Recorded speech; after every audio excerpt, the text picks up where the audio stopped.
Ini dulu aja. Oke. Halo, hai Oh, Ochan. Kok suaramu kayaknya keputus, Chan? Coba diulang lagi. eh, tes bisa nggak? Ya, iya, iya, iya, sekarang bisa. Heeh. Udah, di segini aja settingnya, jangan diubah lagi ya. Oke, oke. Oke, mungkin buat yang belum kenal siapa Ochan. Ochan tuh panggilan ini ya, panggilan apa sih, nickname gitu kan. Nah, Tapi mungkin bisa apa kenalan sedikit dulu nih. Eh, Kamu nama lengkapnya siapa sih, Chan?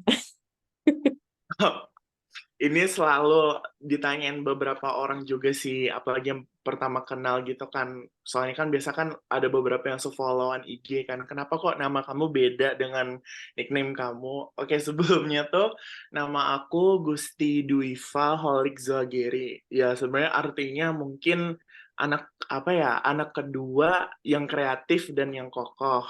Setahu aku itu ya. Oh, Eh, Dwi-nya anak dua ya. iya Mm-mm. benar Banana.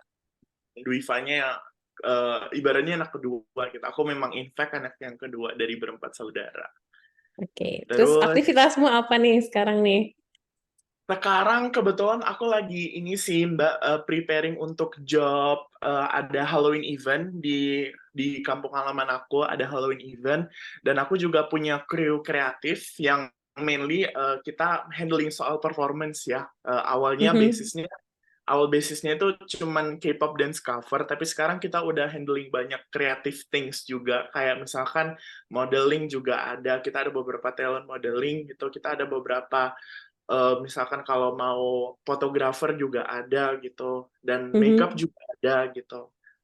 Dan sekarang lagi preparing untuk Halloween event yang bakal diadain tanggal 4 sampai 5 November nanti. Dan Di mana sekarang acaranya? Bakal di mana tuh?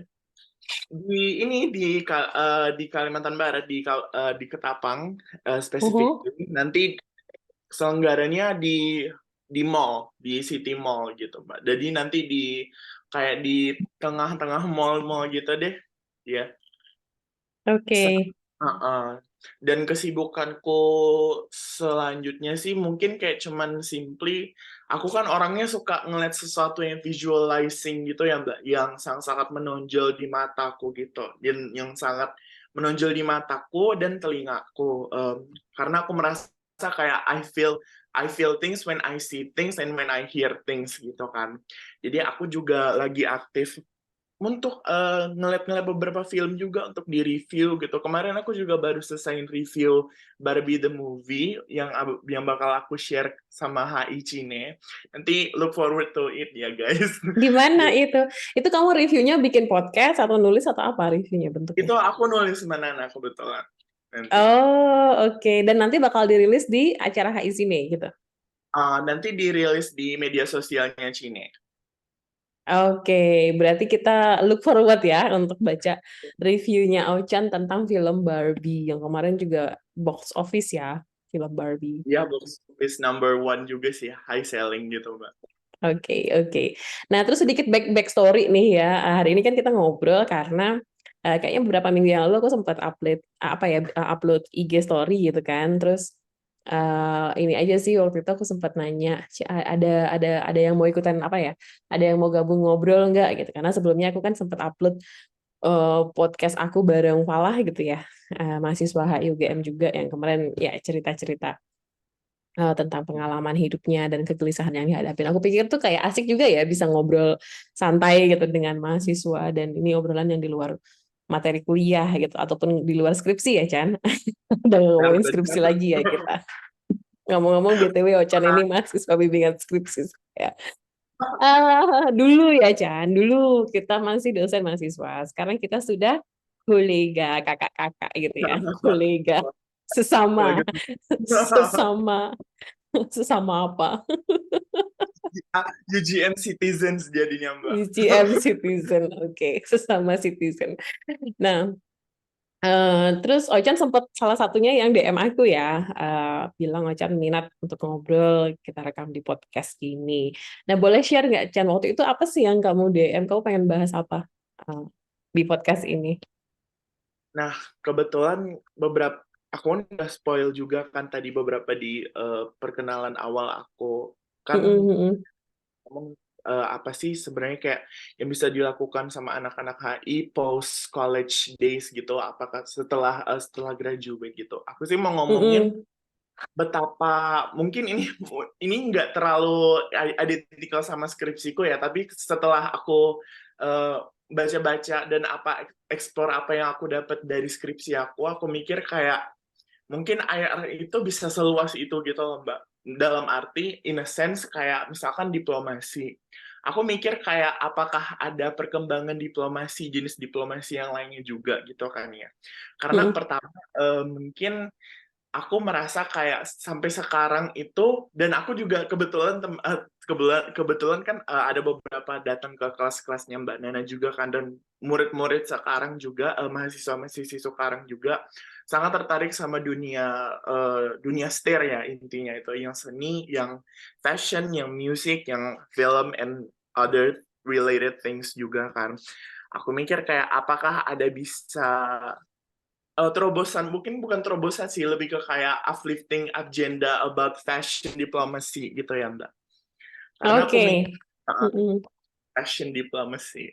Oke, ya ini sedikit backstory juga ya. Tadi buat yang belum tahu gitu ya, STER yang disebutkan Ocean itu komunitas belajar bareng sih ya di UGM, di HI UGM, itu singkatan dari Science, Technology, and Art and International Relations, di mana isinya itu adalah orang sesama pelajar HI gitu ya, entah yang masih mahasiswa atau udah alumni kayak kamu gitu kan.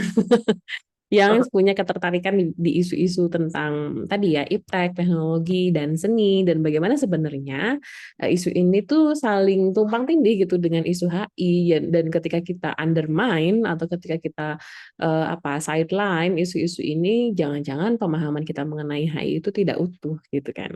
Oleh karenanya di STER ini kita ingin melihat sudut pandang HI itu dari berbagai sisi-sisi sains, teknologi, and art. Dan di sini kamu pengen bahas fashion diplomacy gitu ya, Ocean ya. Aku nggak begitu aku nggak begitu expert ya di bidang fashion diplomasi. Aku belum punya banyak riset sih di bidang fashion diplomasi. Tapi mungkin kita bisa mulai brainstorm kali ya dari obrolan ini. Kenapa menurut Ocean fashion diplomacy itu menarik? Kenapa kamu pengen diskusi tentang fashion diplomacy, Chan? Pertama, menurut aku fashion itu kan sangat-sangat nyata ya Mbak untuk advertising-nya kan. Sangat-sangat nyata.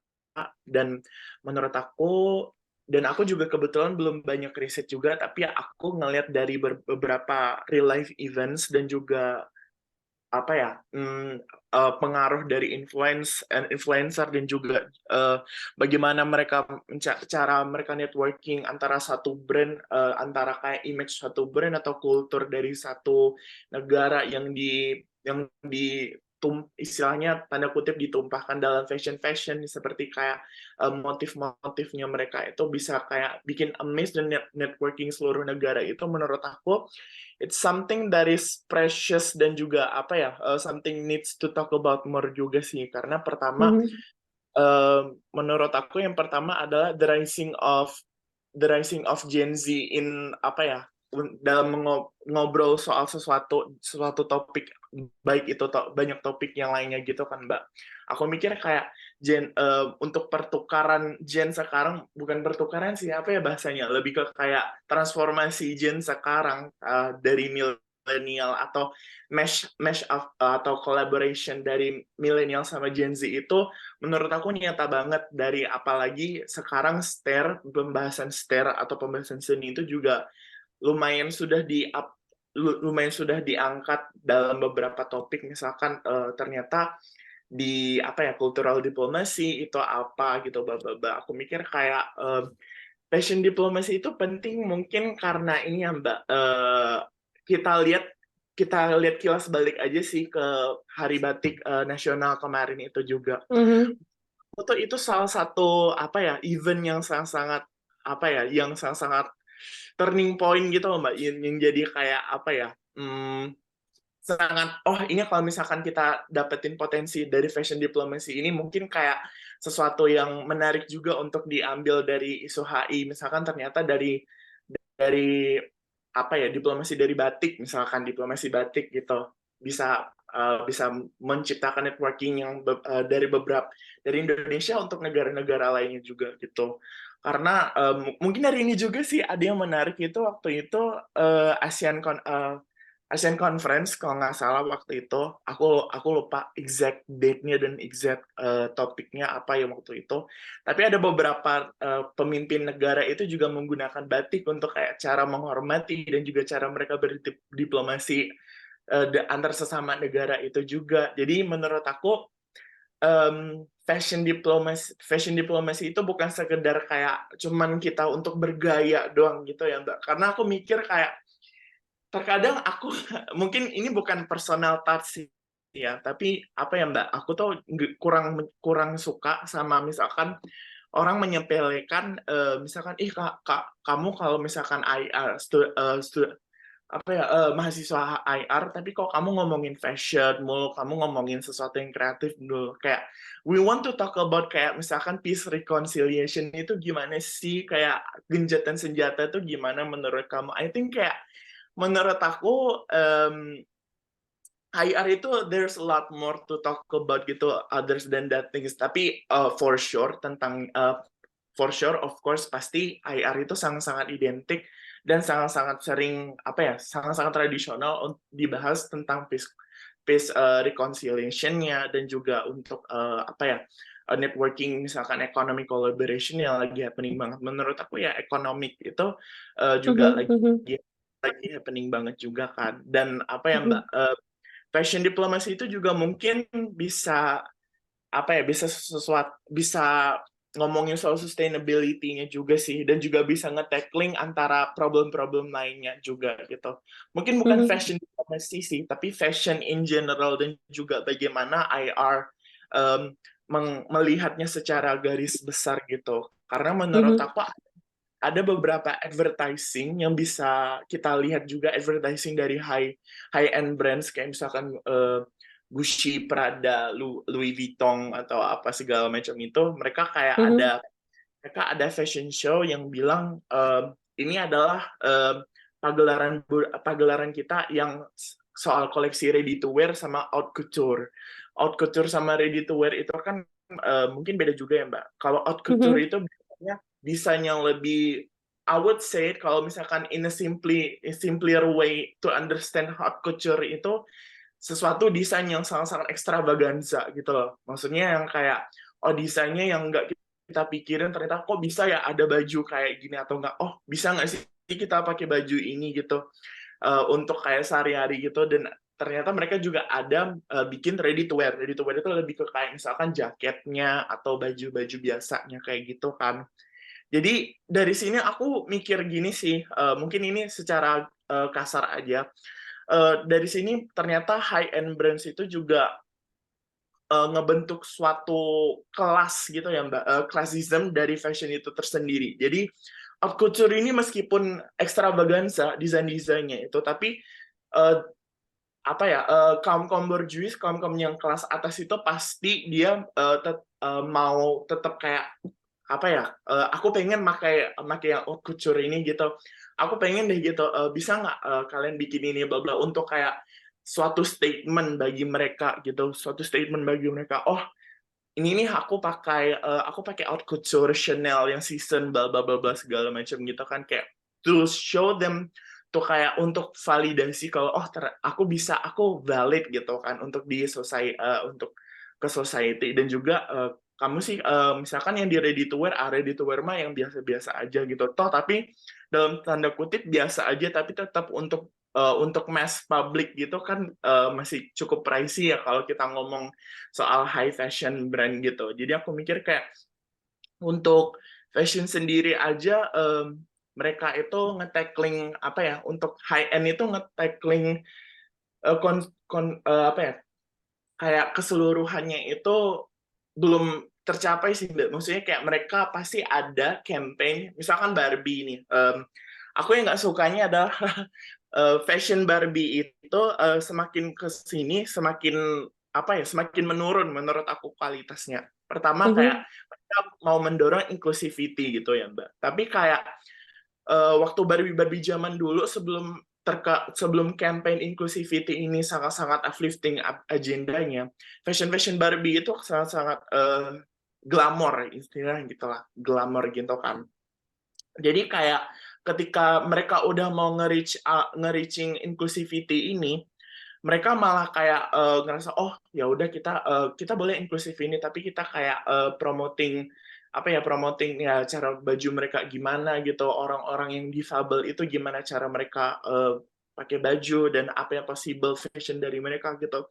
Sama menurut aku itu apa ya Mbak, ternyata yang aku ngobrol bareng beberapa teman juga, dari teman virtual, dari teman-teman dari yang lain juga, mereka bilang kayak kita tuh ngelihat Barbie itu sebenarnya nggak perlu terlalu nyata gitu loh image soal difabelnya. Mereka kayak cuman mikir, oh aku pengen deh ada boneka yang glamor, yang cantiknya sama kayak Barbie aku zaman dulu, tapi dia punya kursi roda gitu. Simplinya cuman gitu. Jadi kayak misalkan kayaknya aku ada contohnya deh bentar ya Mbak. Nih misalkan aku punya Barbie. Totalitas nih. Oke.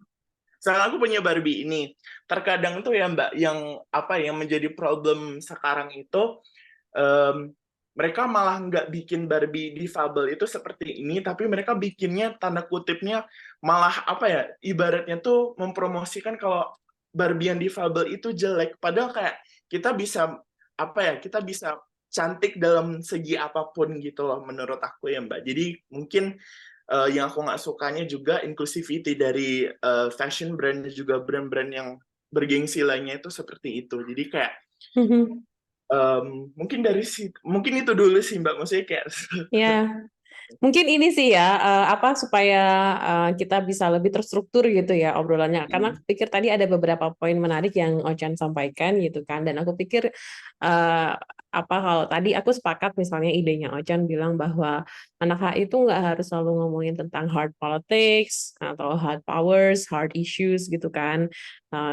HI is not always about security and economy per se antar negara gitu kan, tapi juga kita bisa bahas mengenai fashion gitu ya.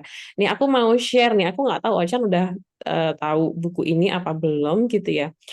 Ada buku menarik judulnya Chan, mungkin kamu bisa berminat ya kalau mau mendalami lebih lanjut ya. Walaupun ini bukan buat skripsimu, but in your case kamu kan berminat di bidang fashion ya dan kamu ingin mendalami. Ini juga buat teman-teman nih yang nonton terus juga penasaran mau bikin skripsi tentang fashion gitu kan, atau misalnya research tentang fashionnya, ada salah satu buku judulnya International Politics of Fashions. Jadi ini mencoba menghubungkan gitu ya isu-isu HI dengan fashions. Nah, yang aku tangkap sebenarnya adalah dari obrolan ini, bisa dicatat ya.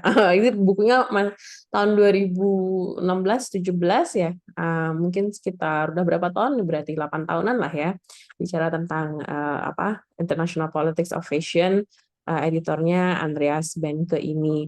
Nah, balik lagi ke sini deh biar kelihatan kita berdua. Aku pikir salah satu benang merah yang menurutku bisa kita gali kalau kita mau bicara tentang fashion diplomacy atau fashion in IR itu adalah bagaimana kita bisa membedah the politics of fashion itself gitu kan.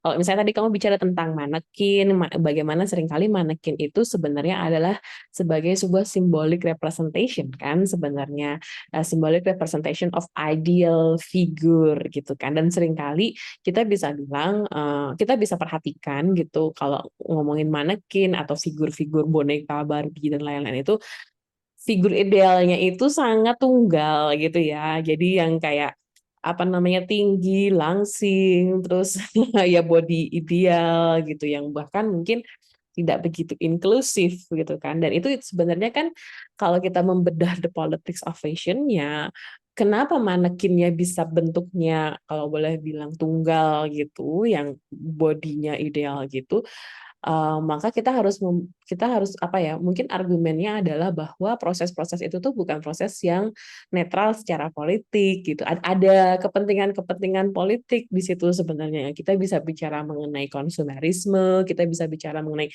kapitalisme. Misalnya salah satu contoh ya di buku ini kan bicara tentang the politics of beauty, bagaimana standar beauty itu dibangun. Sebenarnya kan standar beauty itu, misalnya di sini salah satu argumennya dibilang standar beauty itu dibangun karena ada kepentingan-kepentingan pemilik modal gitu ya, produsen sebenarnya supaya barang-barangnya laku dijual, sehingga yang dijual yang dijadikan brand image itu adalah sosok yang sangat ideal, yang kalau boleh dibilang mungkin very impossible to fit into the standard gitu kan, sehingga membuat setiap konsumen tuh merasa insecure, aduh kulitku kurang putih nih, atau aduh badanku kurang langsing nih, aduh apalagi misalnya. Ya kan, dan itu yang membuat karena rasa insecure itu membuat konsumen harus membeli barang-barang yang menurut pemilik modal atau menurut produsen ini bisa mengobati atau bisa memperbaiki insekuritasnya itu ya. Mungkin itu salah satu benang merah ya tadi kalau kita bicara mengenai manekin. Tapi aku pikir buku ini juga sangat menarik ya, karena selain bicara tentang tadi dari sudut pandang konsumen dari fashion itu sendiri, juga kita perlu membedah ketika kita bicara fashion, tadi ada fashion couture, ada fashions yang lain-lain. Ini kan juga lagi viral ya, lagi banyak berita nih di Indonesia tentang apa namanya ekspor impor barang-barang apa fashions gitu kan yang harganya jatuh di bawah pasaran gitu kan. Nah ini kita juga bisa bicara tentang ekonomi politiknya sebenarnya kan, bagaimana sih em, apa namanya proses perdagangan alat-alat komoditas-komoditas fashion ini, siapa yang menentukan standar harga, terus bagaimana apa namanya bagaimana hak-hak pekerja di dunia fashion ini terpenuhi apa enggak, ada eksploitasi apa enggak gitu ya. Jadi aku pikir balik lagi sih ke statementnya Ochan, ada banyak cara gitu ya untuk kita sebagai pembelajar HI membedah isu fashion ini dengan kerangka tadi ya, membedah political proses dari fashion ini. Nah, Ochan kayaknya oh ya, aku tadi sempat nggak dengar suaramu, kamu kayak apa namanya ngomong tapi aku nggak kedengeran suaranya. Oke. Ya, ya, ya, oke, oke. Nah, terus sekarang lebih spesifik lagi nih, Chan, menurutmu nih, kamu kan sebagai apa selain selain belajar HI, kamu juga in a way praktisi juga ya, mungkin bukan praktisi sih, apa sih bilangnya sekarang, Eh, eksekutor, Seniman. Ya, apa? betul. Mungkin seniman kali ya, Mbak, atau apa ya? Seni, oke, artisnya ya, artisnya. You create Creator, artistic project, creator gitu ya. creator, content creator. Adalah salah satu hal yang sangat lekat dengan Gen Z loh, Mbak. Content Banget ya, creator itu. bener. Semuanya bisa dikontenin ya, ngobrol sama Mbak Nana, Mbak ini aja bisa jadiin konten buat Mbak Nana. Bahkan Get Ready With Me aja kayak simple, kita mau kemas-kemas aja bisa dikontenin gitu loh, Mbak. Iya, betul, exactly. Nah, aku tuh mikir gini sih, mungkin sebelum kita tutup ya, to put our discussion in a more positive notes gitu ya, buat buat mungkin yang nonton ada apa namanya, ada ketertarikan untuk bicara tentang fashion diplomacy atau bicara tentang apa isu-isu fashion dari ranah-ranah politik gitu ya misalnya. Menurutmu, coba tolong dong kasih like dua gitu deh, dua topik eh, apa politik fashion yang menurutmu menarik, apa nih kalau dari Ocan dua topiknya? Menurut aku yang pertama itu adalah eh, apa ya? Yang pertama itu mungkin fashion fashion in IR lah ya, Mbak, atau fashion politics, politics of fashion itu lah kan. Kadang tuh kita harus mungkin lebih aware dan lebih kayak ngelihat bagaimana campaign inclusivity yang mereka promosikan itu sebenarnya adalah bentuk eksploitasi juga. Dan aku setuju juga sama Mbak Nana dari yang Mbak Nana ngomong tadi, yang poin Mbak Nana yang Mbak Nana mention tadi. Karena aku mikir kayak ada beberapa brand yang aku nggak mau aku sebutin karena aku nggak mau yang terlalu attack mereka juga, yang bilang kayak, oh kita ada black models kok, kita ada Asian models, kita ada kayak models yang dari ras lainnya juga kok, tapi in a way ternyata mereka nggak punya kesempatan atau nggak punya akses dan hak yang sama daripada yang mereka yang mempunyai posisi yang dominan, yaitu yang berkulit putih atau white Europeans, yang itu tersendiri itu Oke. Mungkin menurut aku itu vivid juga sih Mbak. Oke, berarti salah satu temanya fashion diversity gitu ya. Bagaimana diversity itu dikonstruksi dalam industri fashion gitu ya. Oke. Terus yang kedua apa nih? Kalau Yang menurutmu yang yang menarik? yang kedua adalah menurut aku apa ya Mbak? Mungkin bagaimana mereka mikir kalau misalkan yang sesuatu yang hyper femininity atau hyper, misalnya bukan hyper sih, lebih ke kayak sesuatu yang colorful, yang bright itu mereka sangat identikan dengan kayak oh kamu itu salah satu bentuk ini loh kayak image dari kapitalisme sama contohnya yang Barbie ini juga kan kalau mereka ngeliat seseorang Pink. Hmm. pink itu mereka bilang kayak ih kamu kayak bimbo deh, kamu kayak ih dia kayak kok gitu banget gitu ya. Jadi kayak istilahnya konstruksi masyarakat atau konstruksi yang publik itu nggak boleh gitu loh Mbak. Maksudnya kayak nggak boleh kayak gitu karena kayak kamu nggak boleh kayak gitu. Kamu tahu nggak sih kamu tuh victim bla bla bla. In a way sebenarnya itu cuman kayak apa ya sesuatu yang mereka apa feel happy doing it aja gitu loh. Karena mungkin ini agak sedikit personal aja sih karena terkadang kayak aku selalu di put certain type of kayak misalkan standarisasi gitu kamu harus gini kamu harus gini kamu harus gitu tapi kayak in a way kayak kenapa aku nggak bisa gini coba emang aku kalau gini aku dicap bodoh gitu kan mesti kayak tanda kutip kasarnya bodoh gitu jadi kayak ya mungkin itu sih Mbak Yu menarik untuk dibahas juga gitu Ya, kayak ya. Aku lagi berpikir mungkin temanya yang menarik itu tentang ini ya, warna dan konstruksi identitas gitu kan. Bagaimana identitas tuh sangat dikaitkan dengan warna gitu. Kalau kamu mau dibilang apa, tough, strong, pilih warna hitam gitu misalnya kan, atau warna-warna gelap gitu kan misalnya. Sebenarnya kalau warna pink ada. Jadi itu kan sebenarnya as a cultural construct ya, bagaimana budaya itu mempengaruhi stereotip kita terhadap warna itu menarik sih juga ya. Atau misalnya bisa juga tentang pengaruh apa dari sisi ekonomi politik ini ya, ekonomi politik fashion itu sendiri gitu. Jadi apa namanya kenapa misalnya uh, uh, produk-produk anak cewek ini aku ngalamin sih ya punya anak cowok cewek gitu paling susah itu nyari baju anak cowok soalnya baju anak cowok tuh gitu aja nggak ada banyak warnanya opsi gitu-gitu gloomy gitu kan sementara baju anak cewek tuh banyak banget opsinya gitu loh jadi kayak in a way gitu seolah-olah identitas apa namanya gendernya itu sangat dipengaruhi oleh komoditas-komoditas yang ada gitu kan komoditas-komoditas yang terpilih gitu. Oke, Ocean, aku kira ini sudah ini ya. Mudah-mudahan ini bisa lebih memantik lagi ya teman-teman yang lagi nonton buat apa be confident gitu ya, merasa comfortable gitu kan mengangkat isu tentang fashions.